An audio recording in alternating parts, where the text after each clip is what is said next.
नमस्कार। छठ बिहार ही नहीं बल्कि पूरे देश का त्योहार बन गया है और ऐसा इसलिए कहा जा रहा है कि अब छठ बिहार से निकलकर महाराष्ट्र, बंगाल, गुजरात, कर्नाटक, आंध्र प्रदेश समेत दिल्ली में बड़े ही धूमधाम से मनाया जाता है। लेकिन एक ऐसी बीमारी आई है जो पूरी दुनिया की खुशियां छीन ले गई है और हर देश की सरकार सार्वजनिक स्थल पर रोक लगा रही है।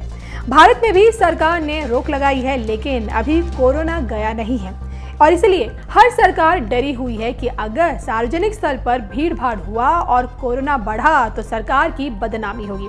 और इसीलिए दिल्ली सरकार ने दिल्ली में घाटों पर छठ पूजा करने से रोक लगा दी है। त्योहारों को लेकर डीडीएमए ने नई गाइडलाइंस जारी की है और जो कि देखिए 15 नवंबर तक प्रभावी होंगी। इस दौरान छठ पूजा के साथ साथ दिवाली और दशहरा भी आएगा, लेकिन दिल्ली में पटाखों पर देखिए पहले से ही बैन लगा हुआ है। दिल्ली आपदा प्रबंधन प्राधिकरण यानी कि डीडीएमए ने अपने ऑर्डर में कहा है कि छठ पूजा के लिए मेला आयोजन करने की छूट नहीं होगी और ना ही सार्वजनिक स्थान पर छठ पूजा होगी। तो आप समझ सकते हैं कि दिल्ली सरकार का ये कितना बड़ा फैसला आया है।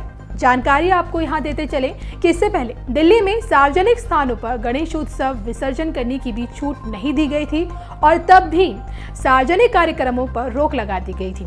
और अब हम आपको ये बताते हैं कि हिंदू कैलेंडर के अनुसार और अंग्रेजी कैलेंडर के हिसाब से अक्टूबर से लेकर नवंबर तक सभी बड़े त्योहार आते हैं, जैसे कि देखिए दशहरा हो गया, दिवाली, भैया दूज, करवा चौथ, गोवर्धन पूजा, दिवाली, धनतेरस के दिन तो देखिए कितनी भीड़ होती है।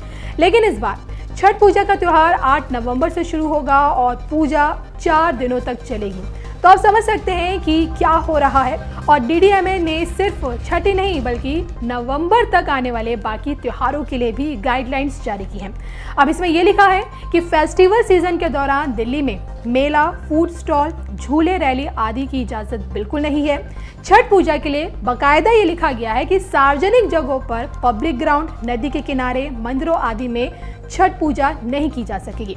अब देखिए ऐसे में लोगों को घर में ही छठ पूजा करने को कहा गया है। अब देखना ये होगा कि आगे इस पर राजनीति होती है या नहीं, लेकिन राजनीति होनी तय है।